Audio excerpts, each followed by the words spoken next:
kekudusan. Seluruh surga sujud menyembahmu. Ku tersungkur dan berseru, Kudus, kuduslah, kuduslah Tuhan Allah semesta alam. Kudus, kuduslah, kuduslah Tuhan. Surga bumi menyembahmu.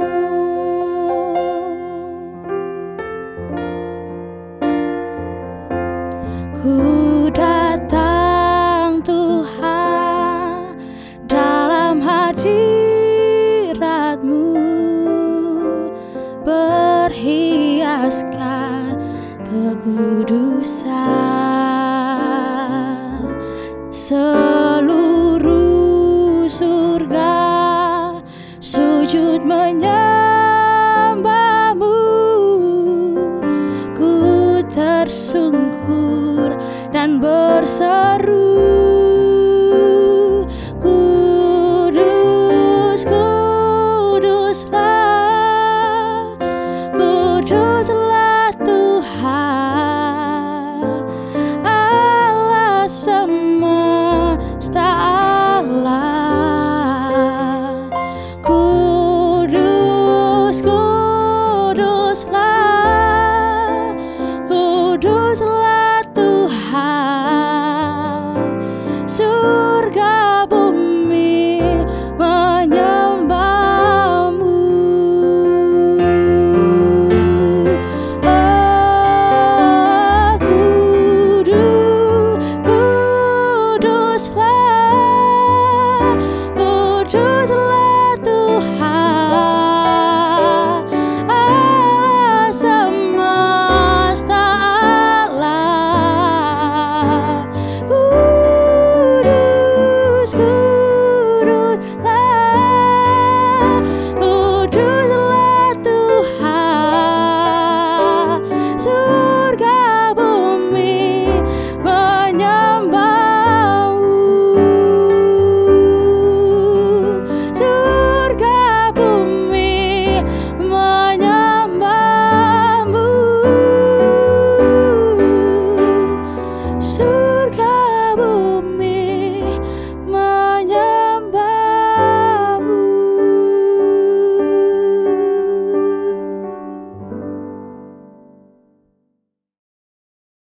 Shalom, salam sejahtera buat kita semua yang menyaksikan program tayangan ini.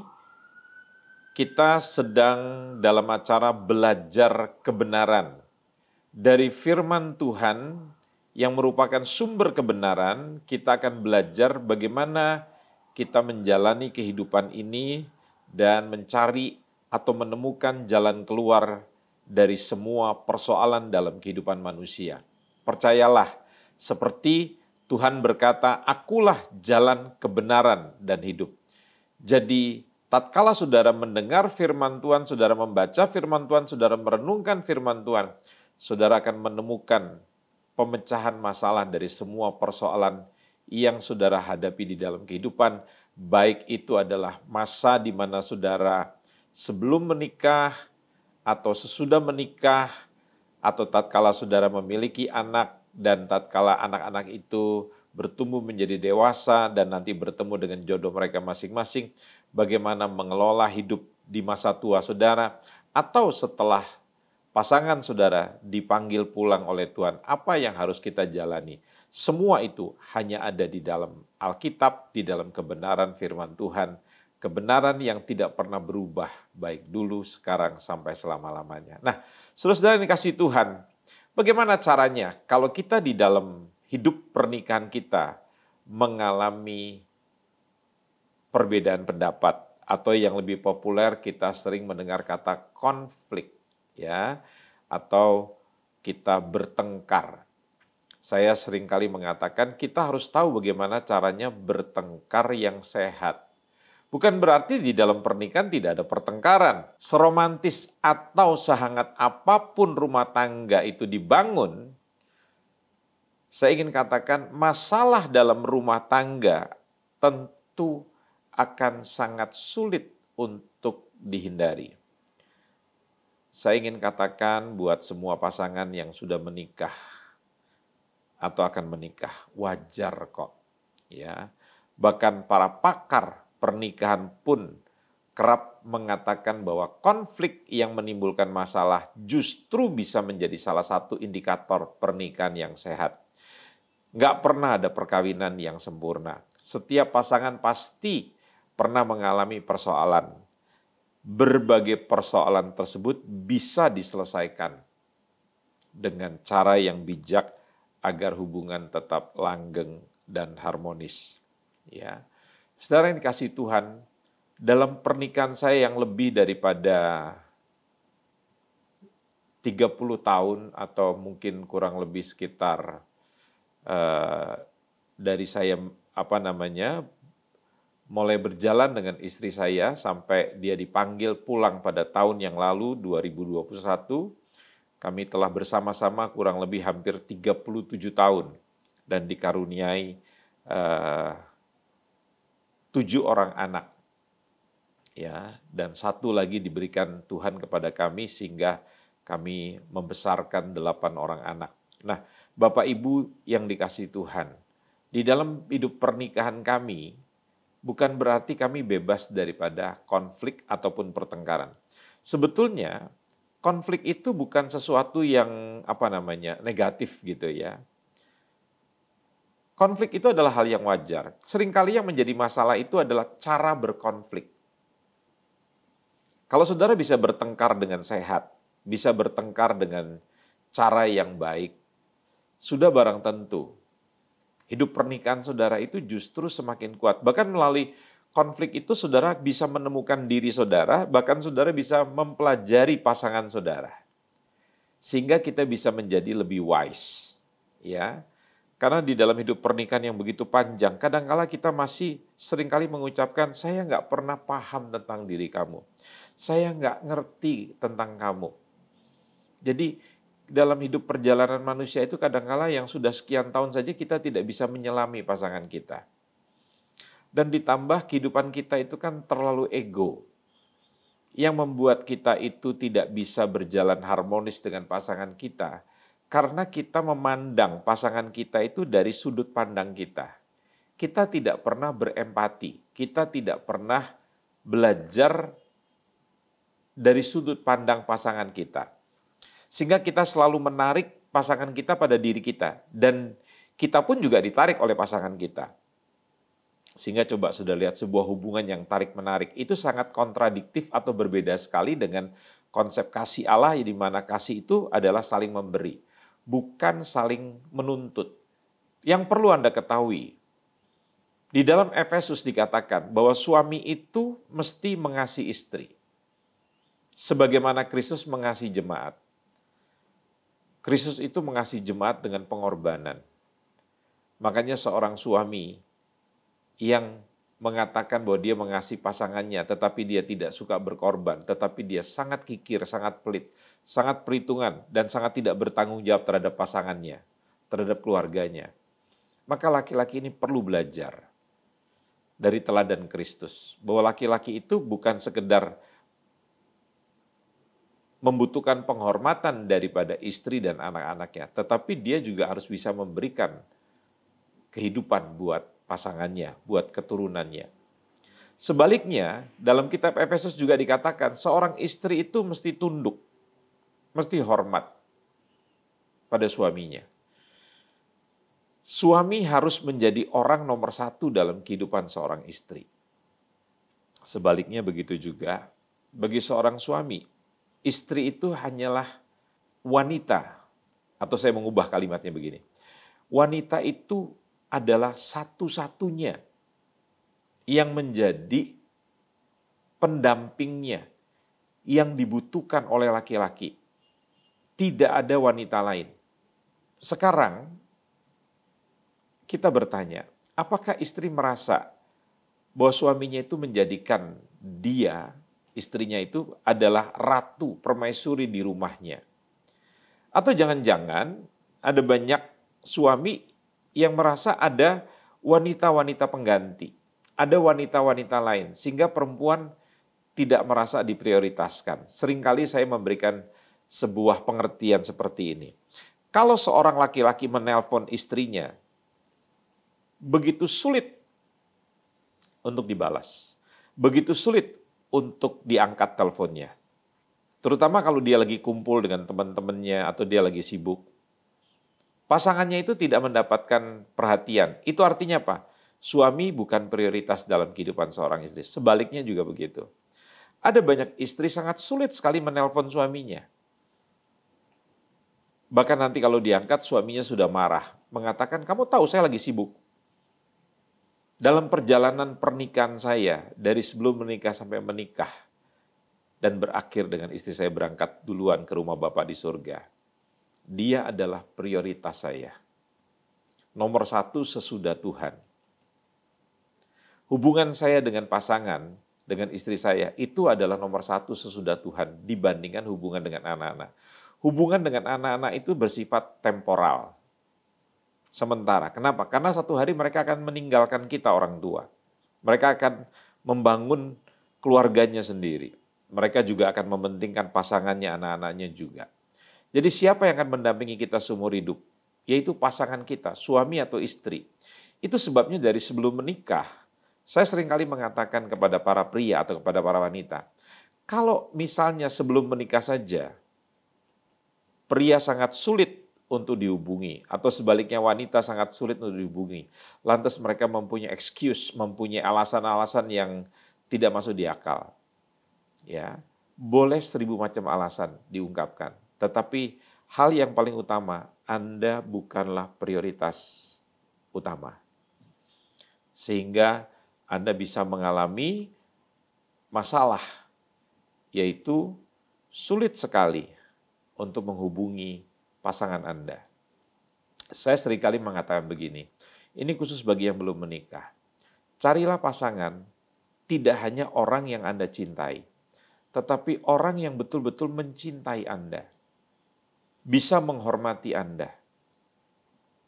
Kalau pasangan Anda tidak menjadikan Anda nomor satu, ini khusus bagi yang belum menikah, dan dia tidak menghormati Anda, bahasa Jawanya itu mengajeni Anda, maka saya mau katakan jangan menikah dengan perempuan seperti ini, jangan menikah dengan pria seperti ini. Ya. Sekalipun saudara sayang sama perempuan itu, sekalipun saudara sayang dengan pria itu, tapi kalau Anda bukan prioritas dalam hidupnya dia, itu sudah bisa dilihat sebelum menikah. Ya.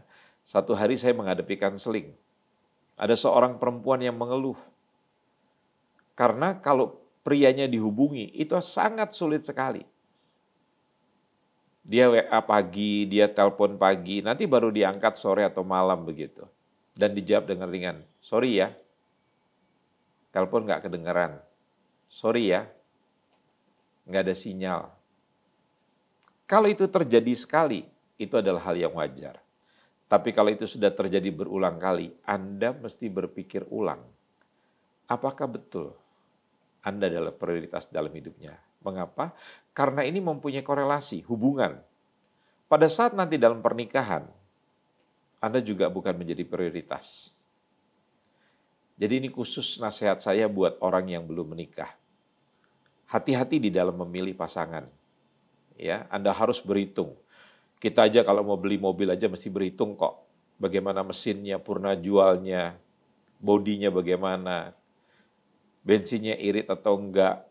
Saudara mau beli rumah tanya dulu speknya bagaimana. Sama, di dalam memilih pasangan itu kita berhati-hati. Kenapa? Karena orang itu akan hidup dengan kita seumur hidup. Dan sebagai seorang Kristen, kita menikah itu seumur hidup. Bukan di tengah jalan kita mandek terus kita bisa bercerai. Tuhan tidak pernah mengizinkan terjadinya perceraian. Saya tidak ingin bicara tentang pengecualian-pengecualian karena ini bukan sesi untuk kita bicara hal itu. Tetapi kita akan bicara tentang kalau terjadi pertengkaran. Jadi sebelum menikah kita bisa meminimalkan begitu. Bagaimana?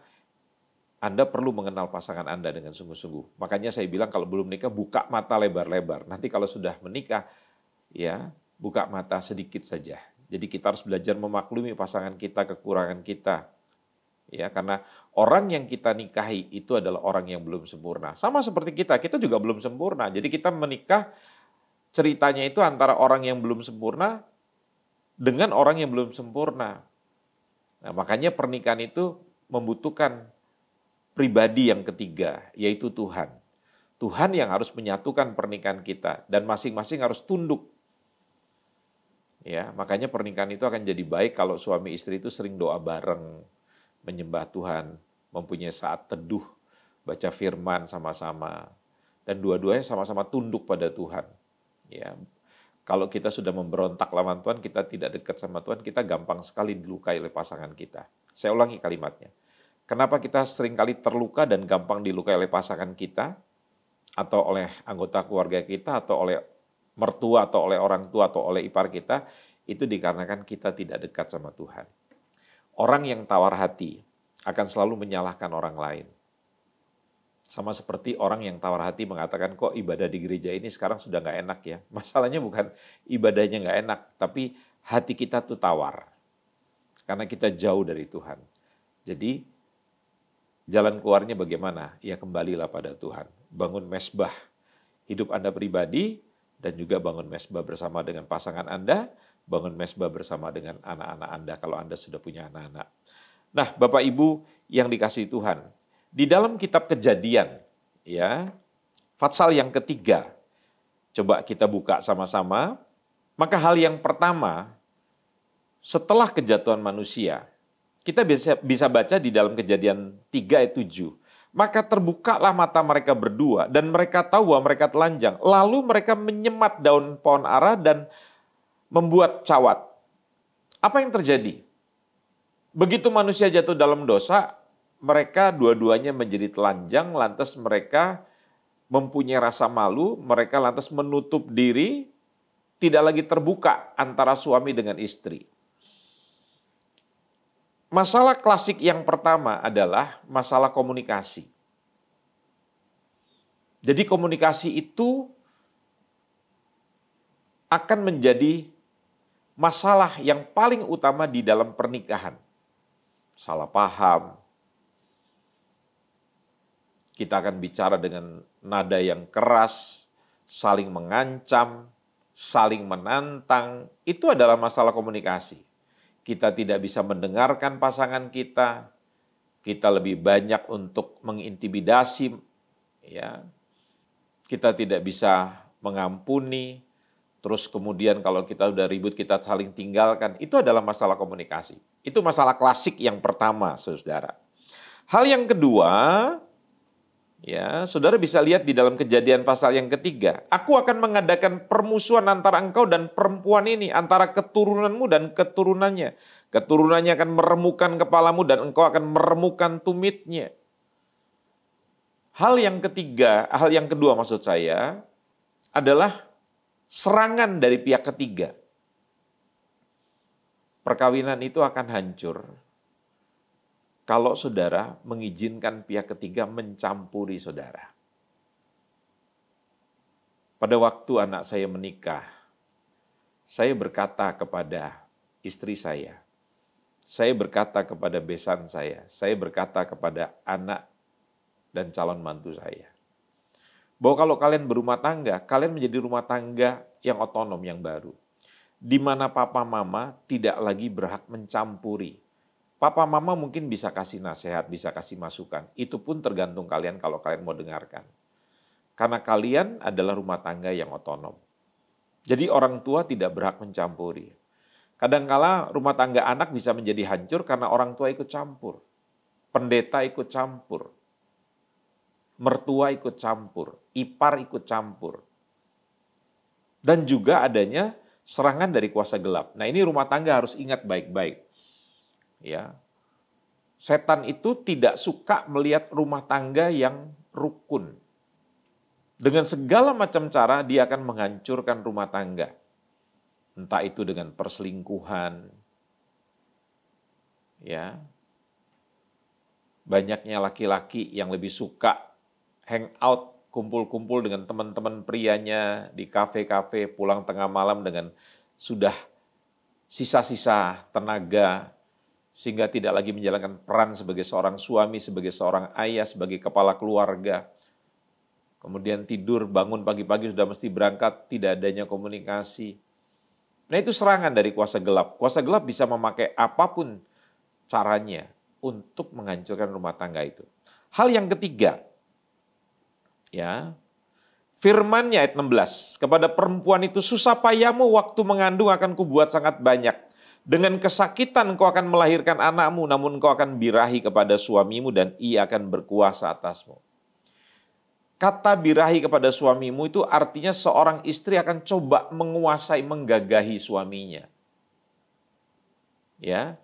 Dan suamimu akan berkuasa atas dirimu. Jadi ini terjadi apa? Perebutan peran.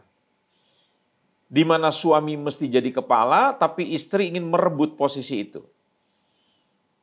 Saya kagum melihat seorang ibu pada waktu saya masih kuliah dulu. Ya. Dia mengatakan begini, di bawah saya ada 1.000 laki-laki karena dia adalah owner dari perusahaan yang besar itu dan dia sekaligus adalah presiden direktur. Tapi dia berkata begini, tatkala saya sampai di rumah, saya tunduk pada satu lelaki, yaitu yang menjadi suaminya. Sulit loh saudara, kalau seorang perempuan itu sudah menjadi leader, lantas dia harus dengan cara yang sadar harus mensamitkan dirinya, menundukkan diri kepada pasangannya. Karena terus terang godaan seorang eksekutif itu udah biasa memerintah, lantas dia harus menundukkan diri pada orang lain juga sangat sulit. Di dalam gereja kan begitu. Ada banyak orang-orang kaya yang sudah punya jabatan yang luar biasa, begitu sampai di gereja dia harus belajar menundukkan diri kepada gembala, kepada para pemimpin gereja, kepada para pemimpin yang lainnya. Sangat sulit. Itu merupakan sebuah pertentangan batin. Nah itu dibutuhkan sebuah kerendahan hati. Hanya orang yang rendah hati tidak gampang konflik dengan yang lainnya. Yang keempat, ya, di situ dikatakan di dalam ayat yang ke-17, lalu firman-Nya kepada manusia itu, karena engkau mendengarkan perkataan istrimu dan memakan dari buah pohon yang telah kuperintahkan kepadamu, jangan makan daripadanya, maka terkutuklah tanah karena engkau, dengan bersusah payah engkau akan mencari rezekimu dari tanah seumur hidupmu. Hal yang keempat adalah masalah yang klasik di dalam pertengkaran rumah tangga itu adalah masalah ekonomi. Bahkan saya pernah mendengar di dalam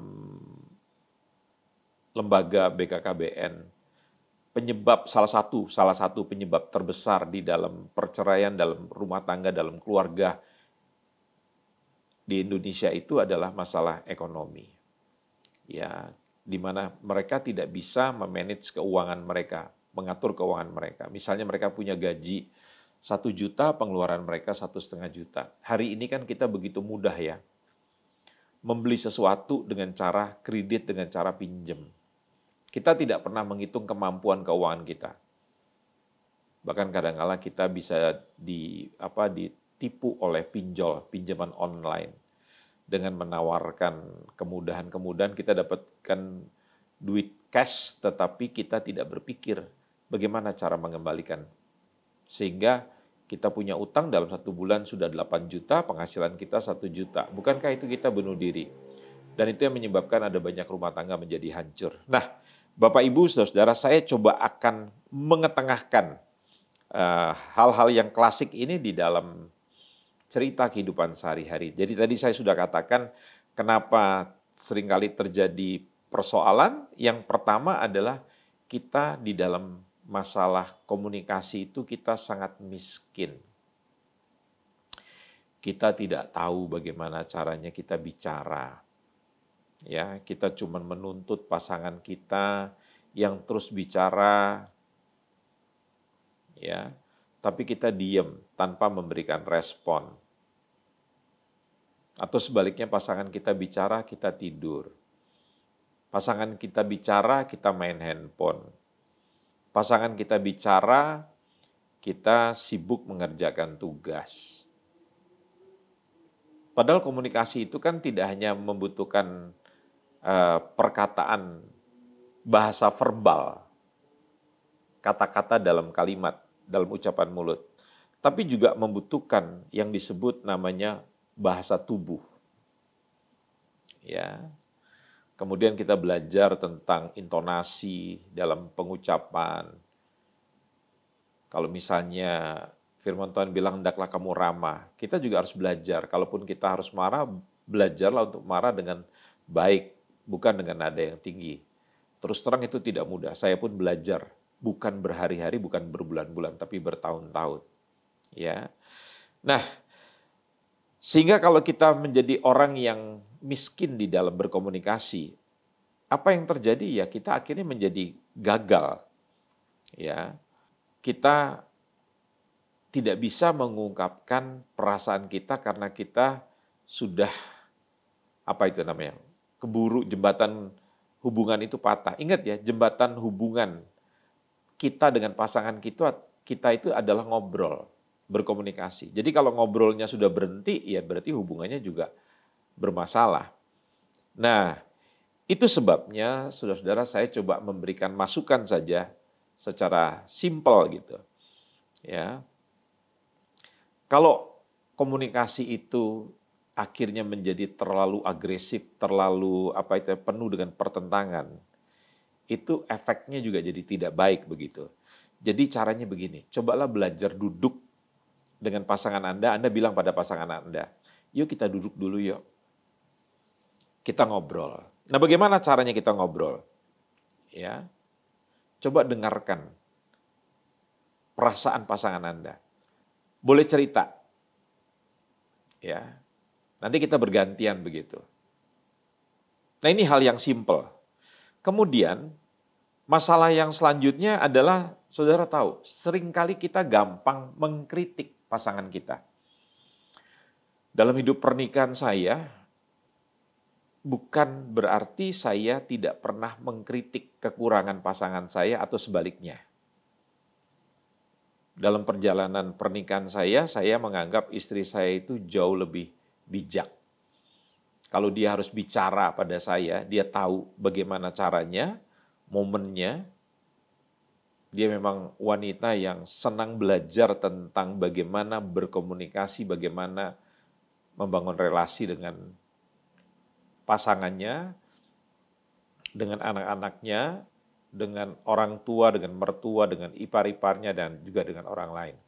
Nah, masalah kedua ini adalah kebiasaan untuk selalu mengkritik. Ya, yang namanya kekurangan itu kan selalu ada dalam pasangan, saudara.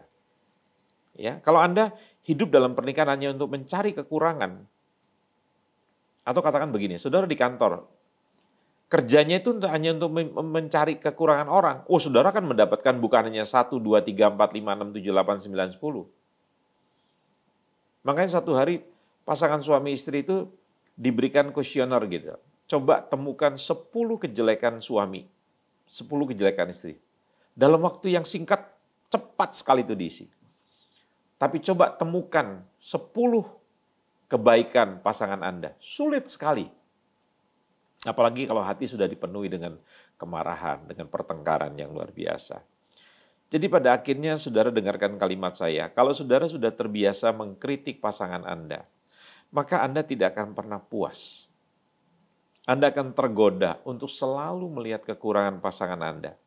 Maka coba belajar terima kekurangan, kelebihan pada pasangan Anda. Sekali lagi, orang yang Anda nikahi itu adalah orang yang belum sempurna. Dia punya banyak kekurangan, tetapi dia juga masih punya kelebihan. Ya, itu jalan keluar yang saya tawarkan buat saudara. Jadi kuncinya adalah belajar saling menghargai. Yang membuat saya berjalan bersama dengan pasangan saya sampai maut memisahkan kami berdua adalah kami menyadari bahwa orang yang kami nikahi itu belum sempurna. Tetapi kami punya nawaitu, punya niatan bahwa pernikahan kami harus berakhir sesuai dengan janji kami sampai maut memisahkan kami berdua. Bukan sampai Tuhan Yesus datang. Nah, ini seringkali disalahi oleh banyak orang. Katanya kalau seorang pria sudah ditinggalkan istrinya dari kematian atau seorang istri ditinggalkan suaminya dalam kematian, maka mereka tidak boleh menikah lagi. Perhatikan butir perjanjian. Ya, orang menikah itu setia sampai mati. Jadi kalau pasangannya mati, diizinkan oleh firman Tuhan untuk menikah kembali. Ya, saya mengatakan hal ini supaya saudara-saudara yang sudah ditinggal mati oleh suami atau istri, Anda berhak untuk menikah kembali. Kalau memang Anda masih mau menikah. Ya. Tetapi kalau Anda mau hidup sendirian, itu pun tidak salah. Karena Anda masih punya tanggung jawab hal yang lain. Misalnya apa? Hidup dengan anak-anak Anda, hidup dengan cucu-cucu Anda bisa melayani pekerjaan Tuhan, dan bisa menjadi berkat bagi banyak orang. Yang selanjutnya adalah seperti tadi yang saya bilang. Masalah klasik yang ketiga itu, dalam Kejadian 3. Suami menguasai istri, mengepala istri, tapi istri ingin memperebutkan kedudukan suami. Istri birahi terhadap suami, artinya ingin menggagahi suami. Jadi kalau pembagian tugas ini tidak jelas dan semua saling berebut, atau suami tidak menjalankan perannya sebagai pemimpin, lantas istri mengambil peran sebagai seorang pemimpin, maka yang terjadi adalah kekacau balauan. Bapak Ibu tahu, suami itu adalah kepala dalam rumah tangga. Dia diumpamakan seperti payung. Tahu ya, payung. Jadi di situ istri dan anak-anaknya berteduh, aman. Istri jadi apa? Dia jadi gagang. Ya. Suami payungnya, istri gagangnya. Jadi anak-anaknya menjadi aman daripada gangguan teriknya cahaya matahari, daripada hujan. Jadi aman, berlindung. Tetapi kalau suaminya tidak menjalankan peran sebagai seorang pemimpin, maka yang terjadi payung itu terbalik. Dia bukan lagi menjadi payung tapi menjadi perahu. Di mana tiang payung itu, tangkai payung itu jadi di atas. Anak-anaknya apa? Naik perahu. Makanya kena hujan, kena badai, kena panas terik. Ya. Itulah terjadinya kekacauan di dalam struktur keluarga karena suami tidak jadi pemimpin, maka istri yang ambil jadi pemimpin. Ibu-ibu hati-hati ya. Jangan bangga kalau Anda menjadi pemimpin dalam keluarga. Kodrat Anda bukan jadi pemimpin dalam rumah tangga. Anda bisa memimpin perusahaan, Anda bisa jadi pemimpin ibu kota, Anda bisa jadi wali kota, Anda bisa jadi bupati, tapi tetap dalam keluarga Anda mesti menundukkan diri pada suami Anda. Karena itu sudah firman. Nah, kekacauan peranan ini akhirnya apa? Jadi membuat keributan. Apa jalan keluarnya? Coba saudara. Buat deskripsi masing-masing tugas. Suami itu bagaimana, istri itu bagaimana, begitu. Bagaimana terhadap anak-anak, itu terjadi pembagian tugas, ya. Jangan sampai bapak-bapak, istrimu itu naik ke atas genteng, membenarkan genteng, dia dongkrak mobil segala macam. Itu peran laki-laki. Ya, sekarang itu ada istilah yang sekarang mulai populer di Indonesia. Istri yang kerja banting tulang, suami jadi bapak rumah tangga. Lebih gilanya lagi di kartu keluarga, namanya, ya misalnya saja Tina Turnip begitu, kepala keluarga. Suaminya John Aritano. Ya, itu adalah bapak rumah tangga. Biasanya kan ditulis ibu rumah tangga, ini bapak rumah tangga. Dan itu sekarang dimaklumkan. Padahal itu bukan konsep firman. Nah, terjadi seperti begitu saudara-saudara, maka jangan heran. Coba deh, kereta api itu kan punya roda besi itu. Kalau dia jalan bukan pada relnya, tapi dia jalan di jalan biasa, dia bisa jalan. Tapi kan jadi orang yang naik di atas kereta itu menjadi tidak nyaman. Masalah klasik yang selanjutnya yang saya coba ubah di dalam bahasa sehari-hari. Adanya ketidakseimbangan di dalam pekerjaan saudara. Ya. Tidak tahu mengatur waktu, sehingga pekerjaan dibawa ke rumah. Atau sebaliknya, misalnya di dalam soal pendapatan saja. Istri lebih besar daripada suami, begitu. Sehingga kadangkala orang itu kalau merasa dirinya lebih besar penghasilan, kan itu bisa membuat orang merasa jadi superior gitu. Sementara yang penghasilan sedikit menjadi inferior begitu. Ya. Hati-hati Saudara. Kalau kita tidak bisa mengatur pekerjaan kita dan pasangan menjadi nomor 2, keluarga menjadi nomor 2, maka lihat, rumah tangga kita akan bisa menjadi retak. Mengapa? Matius 6 itu ayat 25 berkata begini. Setelah Matius 6:33, hal yang utama itu adalah Tuhan. Menjadikan Tuhan itu pemimpin, memerintah hidup kita. Tapi dalam ayat 25 Matius 6 dikatakan begini, bahwa hidup itu lebih penting daripada makanan. Hidup itu bukan diambil dari kata bios atau zoe, tapi itu diambil dari satu kata yang berarti adalah hubungan dengan orang yang terdekat.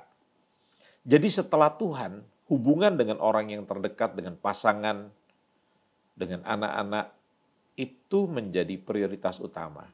Karena saudara tidak bisa membagi waktu. Orang menjadi gila kerja, istri menjadi gila kerja, mendapatkan uang yang banyak sampai pulang jauh malam, suami disia-siakan, anak-anak disia-siakan demi rupiah. Nah ini akhirnya menjadi kehancuran saudara. Jadi buatlah sebuah komitmen dengan keluarga, dengan dengan kantor. Anda harus bekerja bagaimana, kalaupun misalnya kita punya anak-anak yang masih kecil baru lahir begitu, maka seorang wanita harus berani itu meninggalkan pekerjaan, mengurusi anak-anaknya dulu, nanti sampai satu saat anak-anaknya sudah mulai bisa tumbuh, bisa ditinggalkan begitu, ibu bisa bekerja untuk menopang ekonomi keluarga. Tetapi suami yang harus menjadi tulang punggung keluarga. Nah, ada banyak laki-laki sekarang terlalu sangat minim di dalam bekerja gitu loh. Ya, dia tidak berinisiatif bagaimana caranya menjadi tulang punggung keluarga. Nah, ini bisa jadi masalah. Yang selanjutnya adalah masalah ketidaksetiaan alias perselingkuhan. Nah, ini yang bisa menyebabkan terjadinya bukan saja pertengkaran, tapi berakhir dengan perceraian. Jadi pertengkaran dan perceraian itu bukan akar, tapi akibat. Akarnya apa? Saudara berselingkuh. Tapi perselingkuhan itu juga punya akar lagi. Ya. Ketidaksetiaan itu juga punya akar. Nanti lain waktu akan kita bahas. Tetapi kalau saudara berselingkuh, pikirkan baik-baik. Amsal mengatakan orang yang berselingkuh itu adalah orang yang tidak punya kekuatan. Ya. Dan kalau ketahuan itu malunya luar biasa. Ingat ya, kalau orang suka berselingkuh, itu akan mempengaruhi kesehatan pribadinya. Ya, dan itu menghancurkan. Bayangin, payung suami yang mesti jadi pelindung, itu mulai bolong. Karena kita tidak setia dengan keluarga. Kalau istri berselingkuh, dia menjadi penopang buat suaminya, dia mulai goyah. Kalau Anda ingin menjadikan rumah tangga saudara rumah tangga yang diberkati Tuhan, rumah tangga yang berhasil, ikuti aturan-aturan di dalam firman Tuhan sesuai dengan jalan pernikahan yang benar. Jadi kalau sudah sampai terjadi perselingkuhan ya saudara mesti terbuka, mesti jujur. Datangi kanselor, datangi gembala Anda, pendeta Anda. Datangi orang yang bisa dipercaya untuk bisa mendamaikan. Jangan bersembunyi. Sepandai-pandainya kita menyembunyikan yang namanya bangkai itu satu hari akan tercium.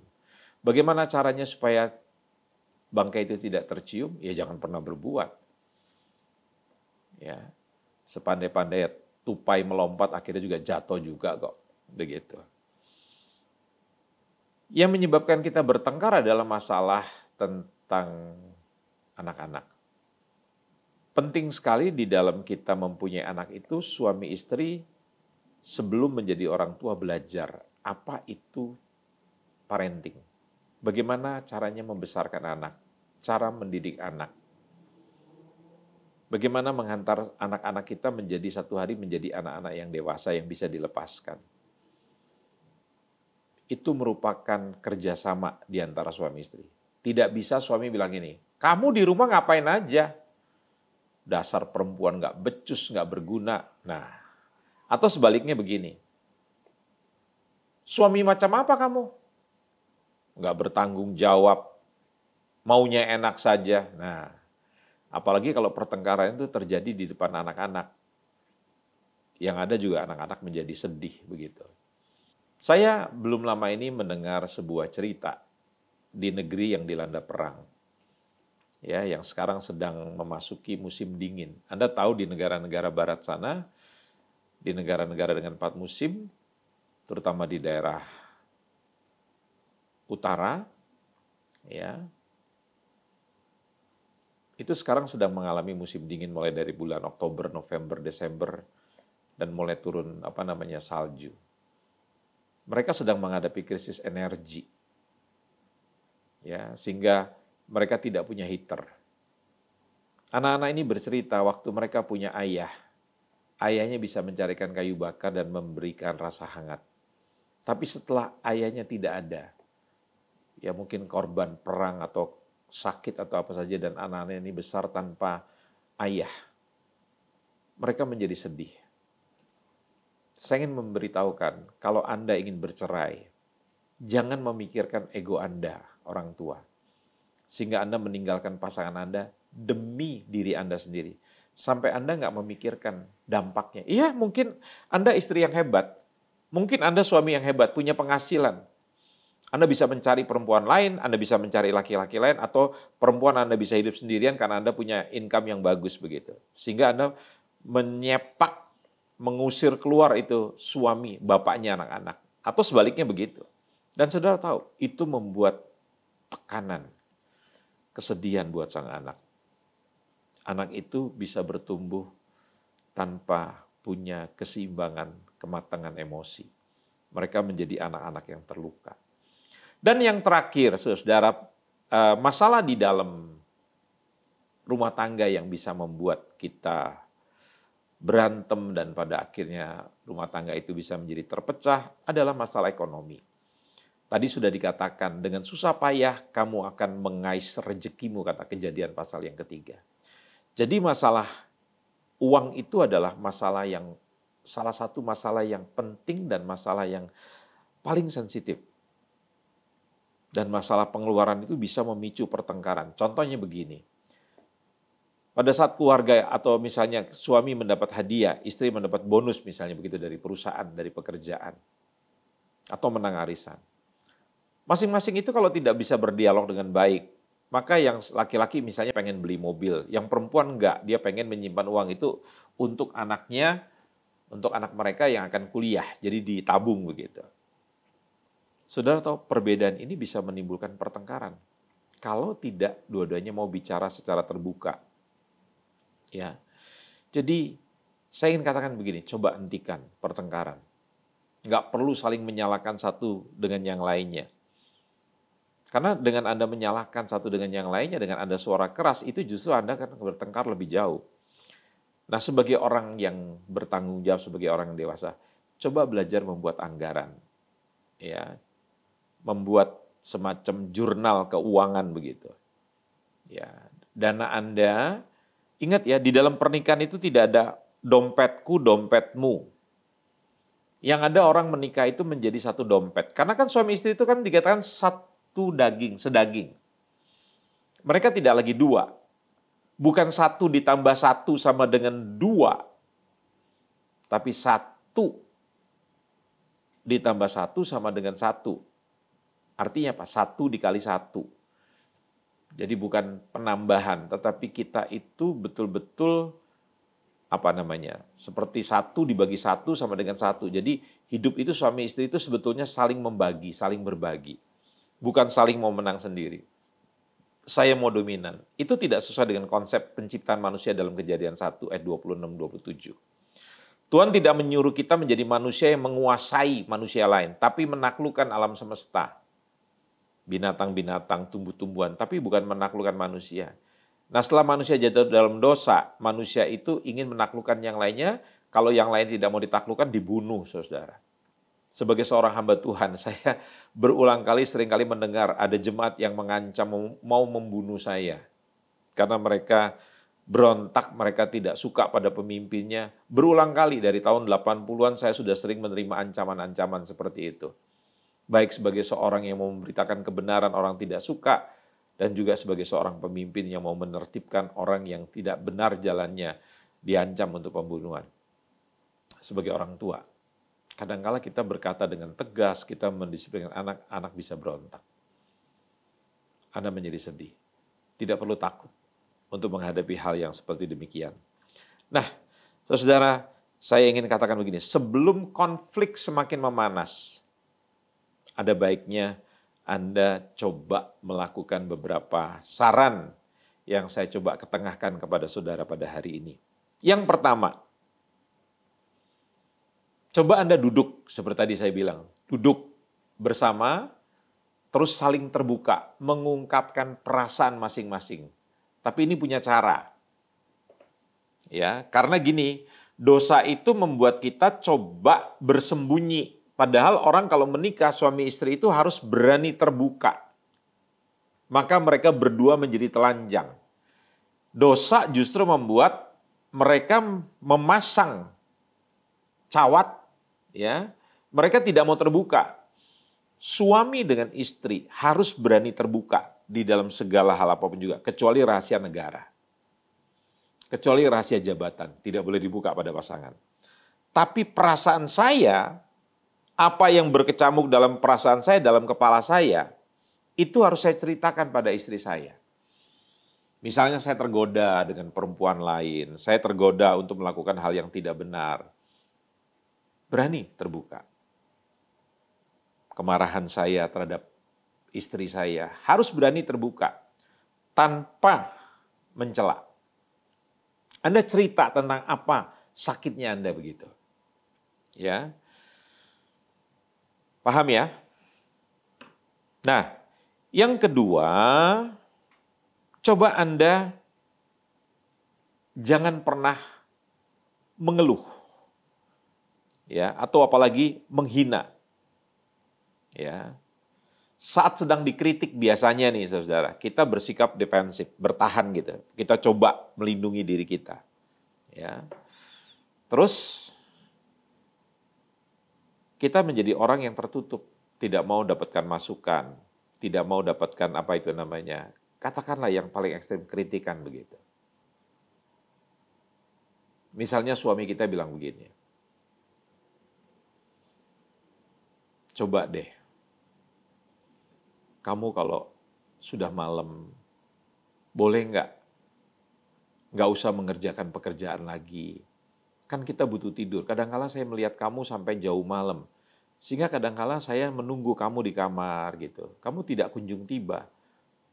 Memang sih, begitu saya keluar, saya coba ngintip, kamu betul-betul menjadikan rumah itu bak istana begitu. Tapi kan sebagai suami kan saya tidak butuh itu. Karena ini sudah jauh malam. Kita butuh istirahat. Sampai kadang-kala saya tatkala kita bangun pagi, saya masih merasa ngantuk, tempat tidur sudah keburu diberesin, tatkala saya coba tidur lagi kamu marah. Izinkan saudara-saudara ya untuk pasangan itu bisa mengungkapkan pendapat tanpa kita itu marah, tanpa kita mengeluh. Dengarkan begitu. Sebaliknya juga begitu ya. Jadi jangan sampai saudara menjadi orang yang istilahnya terus menghina pasangan gitu ya. Hati-hati. Karena setiap orang itu punya daya tahan gitu loh. Mungkin hari ini saudara sakiti nggak apa-apa, saudara sakiti nggak apa-apa, tapi kan itu lama-lama bisa jadi bom waktu. Kebiasaan untuk menghina pasangan, kebiasaan untuk selalu mengeluh, itu menjadi hal yang sangat tidak baik di dalam pernikahan. Terus juga di dalam masalah menyelesaikan ini, saudara jangan fokus pada hal-hal yang negatif. Karena tadi saya bilang, kalau saudara hanya melihat hal-hal yang negatif, padahal di dalam kitab Roma itu dikatakan begini, kalau Anda melihat kekurangan orang lain, Anda tidak perlu mempercakapkan. Maksudnya mempercakapkan gini, jangan sampai Anda tidak bisa menerima orang itu. Ya, terus Anda mendiskreditkan. mencela. Setiap orang kan punya harga diri. Beritahukan kesalahan tanpa merendahkan pribadi orang itu. Saya beri contoh. Ya. Mungkin dia masaknya kurang garam. Jadi caranya kita bagaimana bicara dengan pasangan kita, makanan ini enak sayang, tetapi rasanya kurang garam sedikit. Saya pikir itu kan sudah ditangkap gitu, tapi jangan sampai ditambah dengan kalimat-kalimat akhiran yang tidak menyenangkan. Kamu bodoh banget sih, masak gini aja nggak becus begitu. Nah itu kan sudah menyentuh pribadinya begitu. Wanita itu kan tidak bodoh. Mungkin dia lagi bagaimana dia kurang garam. Ya untuk sementara waktu dia dihina begitu dia masih maklum. Kita juga mesti belajar ya kadang-kala pasangan kita mungkin lagi emosi ya. Gimana caranya gitu kita kalau dia marah ya udah kita mengertilah begitu. Ya. Nah di dalam berkomunikasi juga perlu mendengar pasangan kita. Yakobus itu mengatakan sebuah rumusan komunikasi yang baik. Tuhan memberi kita 2 telinga, 1 mulut supaya kita itu lambat berkata-kata. Tapi cepat untuk mendengar. Artinya begini, kita harus berlatih itu di dalam komunikasi. Kalau pasangan kita mengatakan perkataan-perkataan yang melukai kita diem. Dengerin dulu sampai selesai. Saya beri contoh ya. Satu kali ada beberapa hamba Tuhan mengatakan begini kepada saya. Coba lihat Pak Andreas. Masa ada seorang pendeta mendoakan klub Inggris supaya klub Inggris itu menang. Kenyataannya klub Inggris kalah. Menjadi salah karena khotbah itu dipotong dalam beberapa detik begitu. Padahal khotbah itu bukan begitu maksudnya. Jadi itu pendeta bukan sedang berdoa untuk klub Inggris. Dia memberikan contoh dalam sebuah khotbah sekian menit, dia bicara tentang doa. Doa itu adalah permohonan kita sebagai anak kepada Bapa. Jadi sah-sah saja kalau kita minta sesuatu. Sebagai anak kok minta pada Bapa. Misalnya apa yang sekarang sedang berlangsung pertandingan sepak bola. Mungkin klub kita itu yang kita sukai adalah Belanda. Klub yang kita sukai Inggris atau Kroasia. Kita mau berdoa buat tim kita. Salah? Tidak. Nah dia beri contoh. Misalnya saya adalah pengikut pengagum dari Inggris. Nah saya doakan pemain ini, gelandang kirinya, kipernya siapa, penyerangnya siapa. Supaya nanti kalau menendang bola. Tetapi itu akhirnya dipelintir oleh segelintir orang. Dijadikan semacam film pendek begitu. Coba bayangkan pendeta ini berdoa seperti demikian. Sama. Kalau saudara sedang konflik, bertengkar dengan pasangan, saudara hanya menangkap sedikit, tidak membiarkan dia menyelesaikan kalimat curahan hatinya. Saya dulu dengan istri seringkali kita konflik karena kita tidak mengerti cara berkonfliknya.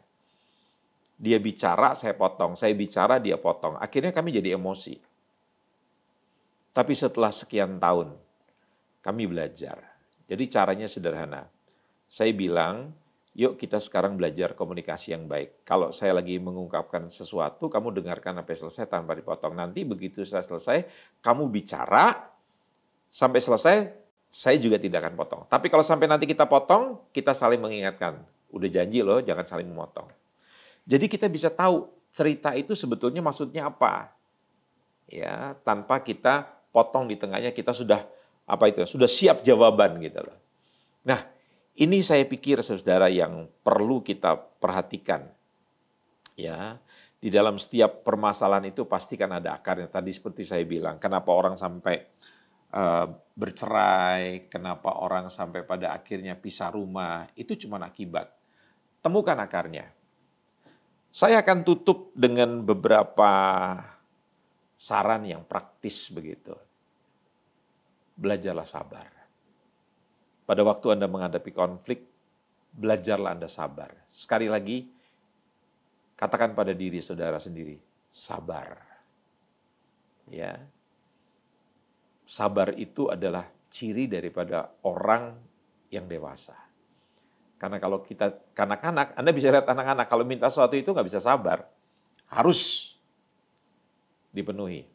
Yang kedua, Anda harus belajar tadi yang saya bilang, kalau ada masalah, belajar dialog. Buka pintu dialog. Jangan diam, jangan saling mendiamkan. Saya ingat dulu pada waktu kami pertama kali berumah tangga, kalau kami terjadi konflik, istri saya bisa mendiamkan saya bukan 1-2 jam, bukan 10-12 jam, bukan 1 hari, bukan 2 hari, tapi berhari-hari bahkan sampai 1 minggu lebih. Nah saya nggak bisa kayak begitu tuh. Didiamkan gitu saya menderita banget gitu. Saya pernah coba membalas dengan mendiamkan. Wah saya menderita sekali. Nah saya coba dialog. Jangan lakukan itu pada saya karena saya nggak bisa. Karena apa? Ngobrol itu, ngomong itu adalah jembatan di dalam kita berkomunikasi. Jadi kalau jembatannya dipotong, komunikasinya hancur. Apa itu jembatannya? Ngobrol tadi. Jadi hati-hati jangan saling mendiamkan terus tidak bicara begitu. Ini jalan keluarnya. Yang ketiga, kalau saya sudah sakit tidak bisa diobati lagi. Apa yang harus saya lakukan? Saya mencari expertnya, mencari ahlinya. Maka saya datang ke dokter. Kalau mobil saya rusak, maka saya datang ke bengkel. Itu penting sekali. Ya, untuk Anda boleh nangkep gitu loh. Kalau Anda ada masalah dalam rumah tangga, nggak bisa diselesaikan berdua, carilah orang ketiga. Orang ketiga ini adalah siapa? Orang yang Anda percayai, orang yang punya otoritas. Tapi bukan sembarang teman Anda. Kalau Anda salah orang, waktu Anda datang, nanti dia akan bocorkan masalah Anda. Dia akan cerita ke yang lainnya. Tahu nggak? Si Andreas itu lagi punya masalah sama istrinya. Ya gini. Dari mana taunya? Ya dia cerita sendiri. Nah itu bukan orang yang berotoritas. Dia tidak akan pernah menyelesaikan masalah saudara. Bahkan kalau saudara salah memilih teman, saya pernah dengarkan sebuah dialog yang sangat menyesatkan. Suami lo selingkuh, ngapain lo? Susah, balas. Kita bisa cari laki-laki lain. Yang lebih muda, lebih ganteng. Kan kita punya uang, nggak usah susah. Nah itu kan nasihat yang menyesatkan. Jadi cari penengah yang akan bisa mendamaikan kita. Bagaimana saudara? Sekali lagi kalimat saya, konflik itu adalah hal yang wajar. Seringkali yang jadi masalah adalah cara berkonflik. Oleh sebab itu, mari kita belajar bagaimana caranya berkonflik dengan sehat, berkonflik dengan benar. Kita mempelajari firman Tuhan misalnya, ya kita jangan memikirkan kepentingan kita sendiri. Belajar untuk melihat dari sudut pandang suami kita atau istri kita, kenapa dia begitu. Kita harus memahami, ingat ya, itu dibutuhkan kedewasaan. Anak saya ngambek, kita orang tua, masa ikut ngambek? Dia guling-gulingan di lantai karena meminta permen, kita nggak mau berikan. Apa kita ikut guling-gulingan? Dia hentak-hentak kakinya begitu. Apakah kita ikut hentak-hentak kaki? Dia nggak mau bicara dengan kita, dia marah karena kita tidak membelikan es krim. Apa kita juga ikut mendiamkan? Nah kalau itu terjadi, kita masih kanak-kanak. Lihat ya, 2 anak-anak yang masih kanak-kanak kalau misalnya ribut. Langsung berpisah, diam-diaman tuh. Mukanya dua-dua sama-sama masam dan nggak saling bicara. Itu artinya kekanak-kanakan. Ada banyak suami istri juga kayak begitu tuh, kalau udah mulai berantem gitu ya, diam-diaman, nggak saling bertegur sapa. Bahkan ada yang mengatakan begini, gua nggak akan pernah menyapa dia sebelum dia nyapa gua. Sampai kapanpun juga gua nggak akan nyapa. Nah, artinya apa? Kita berhadapan dengan perempuan yang kekanak-kanakan, kita berhadapan dengan laki-laki yang kekanak-kanakan. Orang dunia aja mengerti loh. Dia mengatakan gini, yang waras itu ngalah. Kalau dalam bahasa Alkitab, hanya orang dewasa yang bisa menghadapi segala sesuatu. Pertanyaan saya, saudara dewasa nggak? Seringkali di dalam perjalanan rumah tangga saya dengan pasangan saya, kami saling berlomba untuk meminta maaf, berlomba untuk ngomong lebih dulu. Pernah terjadi, saya diamin istri saya coba akhirnya menghentikan suasana yang tidak baik itu dengan dia mulai berbicara, dia mulai merayu. Suami itu senang dirayu loh, ibu-ibu. Ya. Makanya perempuan-perempuan malam itu gampang sekali merayu suami kita. Kalau suami kita sudah punya masalah yang nggak baik, dia bisa rayu kita tuh. di klub-klub malam. Aduh, Mas gantengnya.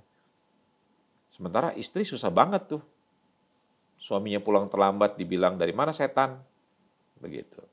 Padahal suami itu butuh penghargaan.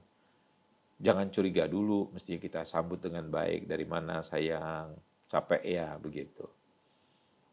Ya, nanti kalau dia sudah tenang, sudah dilayani dengan baik, dia sudah selesai mandi, sudah selesai makan, baru kita bicara yang pelan-pelan tanpa untuk menyelidiki begitu. Kita percaya pada suami kita. Ya, dengan kita mengatakan, kamu dari tadi teleponnya nggak aktif, saya khawatir, saya takut terjadi apa-apa. Ya, lain kali kalau misalnya pulang terlambat, beritahukan dulu mau kemana, nggak ada masalah begitu.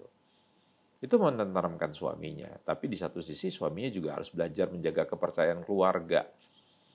Ya, jadi sebaliknya begitu. Memang berkomunikasi itu butuh pengetahuan, butuh keterampilan, butuh kita berlatih.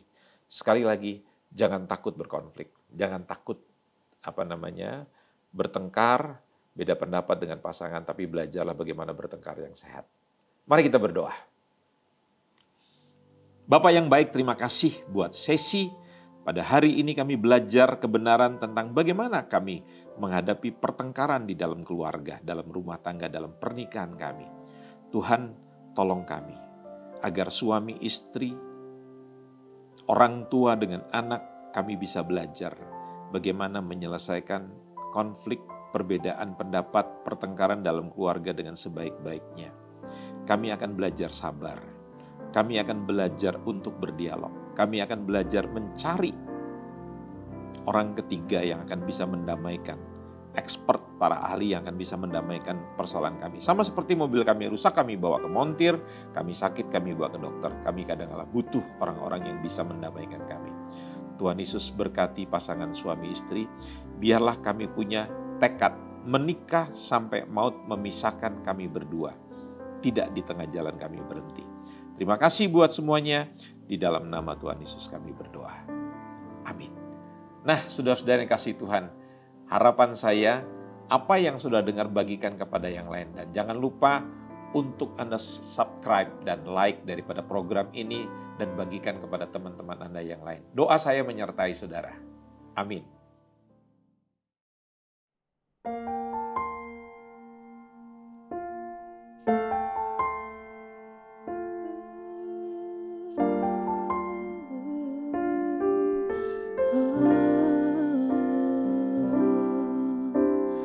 Ku melupakan yang di belakangku. Ku serahkan diriku hanya padamu Yesus. Dan ku berlari kepada tujuanku. Kau beriku hari yang baru, yang lama telah berlalu.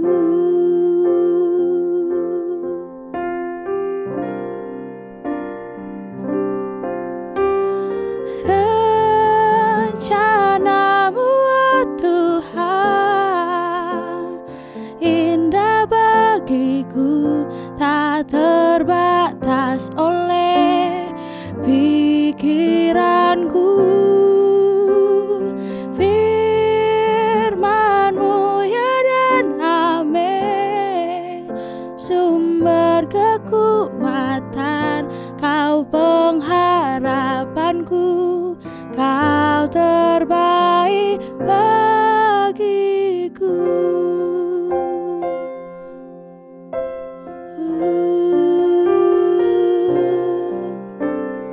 Ku melupakan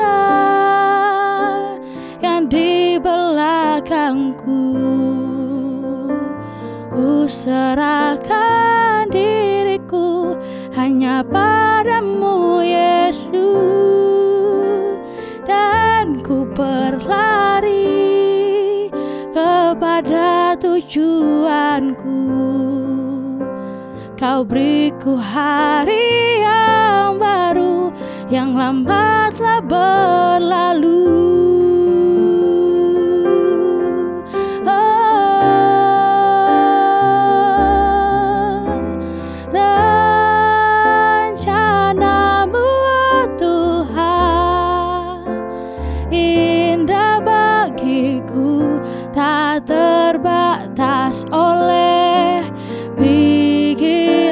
Tuhanku.